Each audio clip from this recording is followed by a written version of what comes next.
అయ్యప్ప దర్శనం కోసం శబరిమలకు వెళ్ళడం కోసం అసలు ఎంతో ఆతృతగా ఒక సంవత్సరం అంతా ఎదురు చూసే ఒక వాతావరణం ఉంటుంది. భక్తులందరూ కూడా లక్షల మంది అంటే తమ భేదాలు మరచి, ఇంకా చెప్పాలంటే అసలు కులాలు మతాలు అనే పట్టింపులన్నీ పక్కన పెట్టేసి ప్రతి ఒక్క వ్యక్తిలో ఆ అయ్యప్ప స్వామిని దర్శించేటువంటి ఈ 40 రోజుల మండల దీక్ష ఎంతో అద్భుతమైంది. నిజానికి ఈ అద్భుతమైనటువంటి ఘడియల్ని ఆస్వాదించే అవకాశాన్ని దూరం చేస్తూ ఈ ప్రభుత్వాలు పనులు చేస్తున్నాయి. అందులోనూ కేరళ ప్రభుత్వము, కమ్యూనిస్టు ప్రభుత్వము అదే పనిగా అయ్యప్ప భక్తుల మనోభావాల్ని దెబ్బతీయడమే పనిగా పెట్టుకుంది. ఇంతకు ముందు శబరిమలలోకి అయ్యప్ప దర్శనం కోసం మహిళల్ని అలో చేయాలని చెప్పి సుప్రీంకోర్టు తీర్పునిచ్చిన టైంలో కావలసుకొని నిజానికి కేరళ ప్రభుత్వమే దగ్గరుండి వాళ్ళను పంపించే ప్రయత్నం చేసింది. అప్పుడు అయ్యప్ప భక్తుల మనోభావాలు గాయపడుతున్నాయి అని తెలిసినప్పటికీ కూడా అప్పుడు అలో చేసే ప్రయత్నం చేశారు. ప్రతి సంవత్సరం లాగే ఈ సంవత్సరం కూడా ఇప్పుడు కూడా అసలు ఈ శబరిమలకు సంబంధించి మండల దీక్ష స్టార్ట్ అయిన ఈ టైంలోనే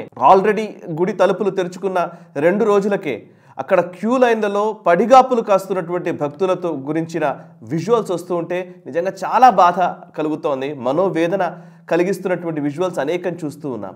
ఒక తెలుగు భక్తుడు, పశ్చిమ గోదావరి జిల్లాకు చెందినటువంటి ఒక భక్తుడు అక్కడ నుండి ఒక వీడియో అప్లోడ్ చేశాడు. సోషల్ మీడియాలో ఇప్పుడు వైరల్ అవుతోంది. ప్రస్తుతం శబరిమలలో ఆయన శబరిమల దర్శనం గురించి మాట్లాడుతున్న టైంలో ఒక పోలీస్ అధికారి వచ్చి ప్యాంట్ జిప్ ఓపెన్ చేసి దర్శనం చేసుకొని చూపించినటువంటి ఒక దుర్ఘటన అదే శబరిమలలో జరిగిందని వీడియోలో చూస్తూ ఉన్నాం. చిన్నపిల్లలు వాళ్ళకు మంచినీళ్ళు కూడా లేకుండా 15 గంటల పాటు భక్తులు క్యూ లైన్లలోనే వేచి చూస్తున్నారు. 15 గంటల పాటు నీళ్లు కూడా లేకుండా అయ్యప్ప భక్తులు ఇరుముడిని నెత్తిపైన పెట్టుకుని అలాగే నిలబడి అలాగే ఎదురు చూస్తున్నటువంటి పరిస్థితులు అక్కడ విజువల్స్ చూస్తుంటే కనబడుతున్నాయి. అక్కడ చాలా వరకు ఇది ప్రతి సంవత్సరం ఈ మధ్యకాలంలో చూస్తే ఒక 4-5 సంవత్సరాల నుంచి ఇది రెగ్యులర్గా జరుగుతున్నటువంటి ప్రాక్టీస్.